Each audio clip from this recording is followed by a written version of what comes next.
Hi viewers, எல்லாருக்கும் வணக்கம். நீங்கள் உங்களுடைய விவசாய நிலத்தில் நுண்ணீர் பாசன திட்டம் மூலயமா நீர் அமைக்கணும் அப்படின்னு யோசிச்சுட்டு இருக்கீங்க அப்படின்னா அப்போ உங்களுக்கு இந்த வீடியோ நிச்சயமாக பயனுள்ளதாக இருக்கும்.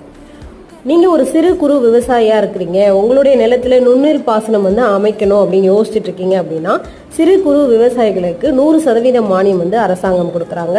இதர விவசாயிகள், அதாவது பெரு விவசாயிகளுக்கு 75% மானியம் கொடுக்குறாங்க. சிறு குறு விவசாயிகளுக்கு அதிகபட்சமாக 2 ஏக்கர் வரைக்கும், பெரு விவசாயிகளுக்கு அதிகபட்சமாக 5 ஏக்கர் வரைக்குமே நுண்ணீர் பாசனம் அமைத்து நீங்கள் பயனடைஞ்சுக்கலாம். இதில் உங்களுக்கு விருப்பம் இருந்தது அப்படின்னா உங்களுடைய ஆதார் அட்டை நகல், குடும்ப அட்டை நகல், பட்டா, பயிர் அடங்கல், சிறு குறு விவசாய சான்று, உங்களுடைய வங்கி புத்தகத்துடைய அந்த நகல் எல்லாத்தையுமே எடுத்துக்கிட்டு இப்போ வர அந்த லிங்க்ல போய் கொடுங்க. இந்த லிங்கை நான் டிஸ்கிரிப்ஷன்லையும் கொடுக்குறேன். அது உள்ள போயிட்டு நீங்கள் இந்த சப்சிடிக்கு அப்ளை பண்ணிக்கலாம். இந்த வீடியோ பிடிச்சிருந்துச்சுன்னா லைக் பண்ணுங்க, ஷேர்